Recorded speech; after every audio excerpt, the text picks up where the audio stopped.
Hi everyone, it's Becky here. So this is my current watercolor sketchbook. It's Arteza brand. And I've been working on it for about a month now, sketching almost every day of the sceneries outside my windows, my cup of coffee, and then taking a walk here in my neighborhood park. And I've also been doing live sessions on Sundays, teaching people how to do this art journaling. And yeah, just sketching, finding beauty in the everyday. And today I'm going to start working on this spread. And once a while, we get a nice sunny day in the rain season here in Vancouver. So today, this afternoon, we're having this nice feathery clouds outside my bedroom window, and I will sketch it in my art journal.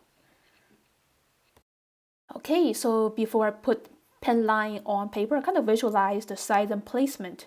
I want to include a pretty large area of sky to show the beauty of the clouds. So as you can see right now, I'm putting the forest pretty low on the composition over here, leaving a large area of the sky above. Now I'm just focusing on the top outline of the forest and moving down to add the triangular rooftops and chimneys and the tree textures. Just seeing everything in very simple geometric shapes and lines. And adding some textures for the forest using very loose little lines. And keep adding these shapes for the eaves of the houses and the windows. So as you can see, I did the general outline of those rooftops first, and now I'm gradually adding those smaller shapes like kids' building blocks, the little triangles, large and small sizes, and squares, more triangles. So actually pretty simple as we dig in, and just adding some more windows. And again, we don't have to draw every single thing that's in the scenery. So now I just omitted the bottom of the houses here. Just want to have this very loose, relaxing composition. Now I'm ready to paint. So when painting a landscape, I like to paint the sky first. So I just wetted the sky area with clear water, adding the super watery wash of lemon yellow to show the sunshine through these clouds. And now I'm grabbing some cerulean blue, nice and fresh. So adding it around the horizon where the sky is kind of opening up there. Mixing in a little bit ultramarine blue to paint the sky higher up there. And also, these are actually also the shade color of the clouds blending in with the sky. Nice and soft. This is wet on wet. So the blues are doing wet on top of the lemon yellow wash. Adding some more thin streaks of cerulean blue there. Just keep it very loose without overstirring. I like this soft blending effect. Just lay the colors on and not overblend. The clouds are thinner and more delicate around the horizon. So now, as you can see, I'm switching to my medium tip Sakura Water Brush and trying to be a little bit more precise for the shade of the clouds around the horizon using very thin lines of brush strokes. So the reason of why those clouds look so thinner and smaller around the horizon because objects around the horizon are far away, and that's why they look smaller and thinner. These clouds above, they're actually closer to us, and so they look broader and thicker. Now, as you can see, I just adding some even more intense shade color by mixing ultramarine blue and pink purple to get this purple blue shade. Yeah, I think the sky is good now. I'm ready to paint the sceneries below. Just a mix of medium yellow and a little bit orange for the exterior of these houses. and mixing burnt sienna or brown with the leftover blue purple for these rooftops. So we can make brown darker by mixing a little bit ultramarine blue into it. So these rooftops have different shades of browns. Okay, and now I think I'm ready to paint the forest. I just mixed viridian green with yellow ochre. This is the first layer of the forest. This is kind of like the color of the sunshine shining on top of the forest. And I'll just add the darker shades of green later. This is just the first layer. And for the shade of green, I mixed in a little bit burnt sienna into viridian green and a tiny bit of ultramarine blue. As you can see, I'm just using these dotting brushstrokes to add a shade here and there, not everywhere, just according to my observation and to my feelings. Using dotting brushstrokes can also add the feel of the forest texture. And now I'm using some leftover colors, the mix of ultramarine blue and purple, and a little bit brown to add shade colors for parts of the houses from observation, just to give these houses more three-dimension. And that's it, I'm done. I think I captured the essence and I just stop. And the next thing I'm going to sketch is this ginger milk pudding made by my mom. So this is a really famous Chinese dim sum or dessert. So I decided to draw this bowl of milk pudding on the left corner of this other page. So I just started with the oval opening and the rim and the inside line of the pudding. And the spoon sticking out. Just adding the rim and the detail for the spoon handle too. And drawing the body part of the bowl. The bottom is nice and round and with these reliefs on the exterior. Then adding some surface textures, those little wrinkles. Using very loose little broken lines. And just adding the florals on the bowl. And drawing a little platform so it stands better on the page, writing down the time and the little note. And now I'm ready to paint watercolors, just wetting the surface of the pudding with clear water and adding a very watery layer of yellow and medium yellow. The pudding has a very light and watery yellow tone. And that's it. Wetting the exterior of the bowl with clear water and switching to my medium tip Sakura Water Brush for these little thin streaks of shade. As you can see, in between each stripe of shade, there's a tiny bit of white highlight that I want to show the feel of the relief. And for the rim too, for the handle of the spoon, the ceramic spoon, getting a bit of shade color for the surface of the pudding by using yellow ochre mixed with a little bit brown. Just a bit here and there using little brush strokes. And just adding a tiny bit more intense shade for the inside of the bowl. Quickly painting the florals with green and pink. And that's it. Now I'm just quickly painting the shadow of the bowl by mixing in ultramarine blue, purple, and a little bit green. That's it. Nice and quick brush stroke. And the shadow is the darkest around the bottom of the bowl. Just 2 brush strokes. That's it. And now I'm ready to paint this box of kiwi fruits in a plastic container. So yeah, something challenging to sketch, but I'm excited. So before drawing, I'm taking like a minute or two to visualize the size and placement, as I don't have a really big space over here. So now I'm starting to draw the top side of the box and the thickness layer and another layer, because a lot of plastic boxes are looking like this with layers of folds, adding further details there.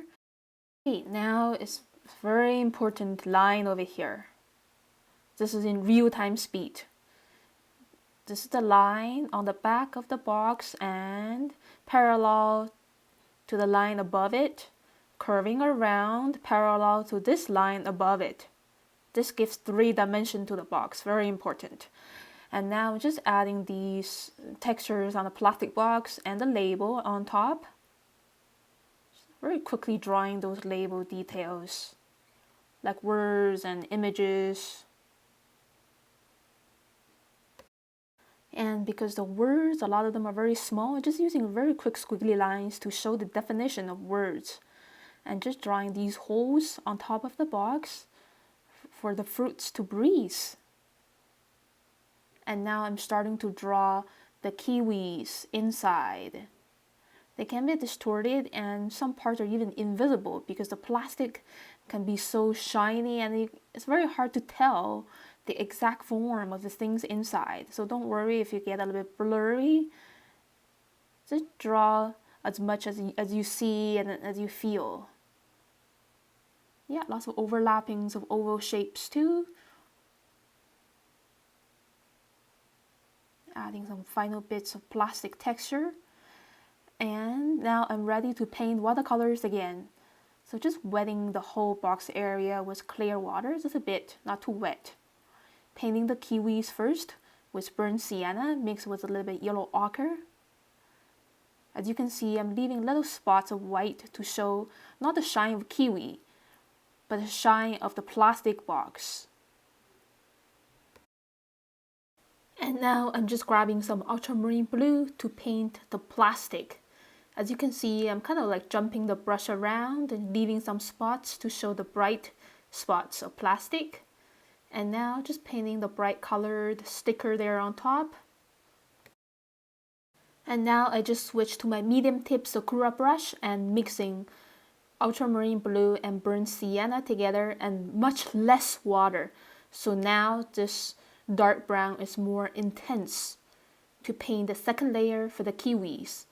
As you can see, I'm still leaving some parts from the first layer and also the white spots just to show the brightness of the kiwi and the shine of the plastic.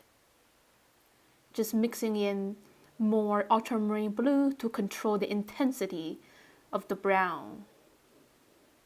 So now just using my observation to add the darkest of all dark colors on the kiwi, mostly ultramarine blue. And now just adding less water and more paint pigment of ultramarine blue mixed with purple. Another layer for the plastic package here and there. So when we're painting, we really have to be brave enough. When we move on to the third layer and on, just be brave enough to add the intense colors to give the contrast of the things that we paint.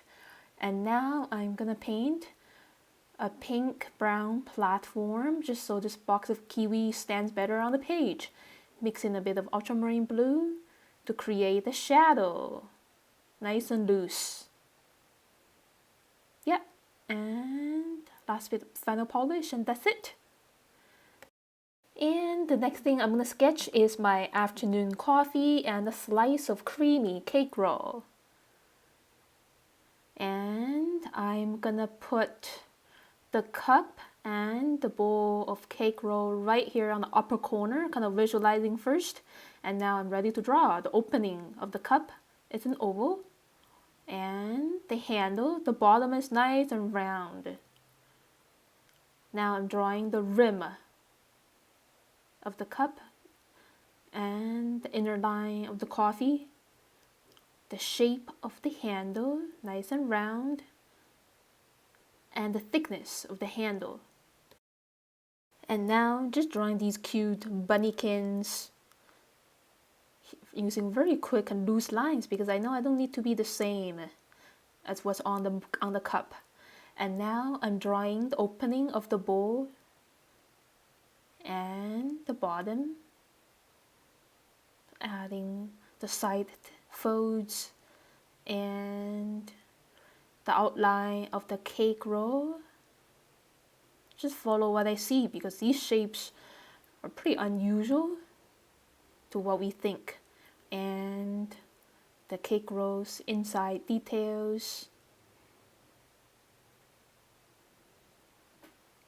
Using little dots to show the bubbles of the cake texture and the rim of the bowl. And that's it for the drawing. Pretty easy. And now I'm ready to paint watercolors again. So now I'm just putting a little bit of very watery mix of lemon yellow for the surface of the cake roll and medium yellow mixed with a little bit orange for the surface of the coffee, and a very pale and muted yellow left over on my palette to paint the exterior of the cup and the bowl too. Yeah, they have a very kind of like a pale muted yellow tone, very light. So that's the first layer. Now I'm ready to do the second layer. For the surface of the coffee, it needs a bit more gradients. So I just got burnt sienna mixed with orange to paint the second layer. Tiny bit of red there for the bunny's jacket. Brown for these running bunnies. And brown for the spots, the chocolate spots on the cake roll. Using the leftover purple blue to paint the interior and the handle, the shade on the handle, and also I see shade on the outside of the cup, very lightly. And just using leftover green to paint the grass on the illustration and adding some final polish of shade to give more contrast. Shade inside and outside the bowl here and there as I observe. And also a darker brown tone for the spots on the cake. A bit more shade inside the bowl. And now I'm ready to paint the shadows. So actually I want to paint a blue platform and then the shadows. Again with ultramarine blue and purple. That's it. Nice and quick. And then I just have a very little space there to fill. And so I went upstairs and I saw this warm sunset colors outside my reading room window. And of course, I'm gonna sketch it. I always love sketching skies, sunset skies. So it's just easier to draw a little rectangular frame first, so I don't draw way too big. Starting with the tip of the rooftop of my neighbor's house and the side.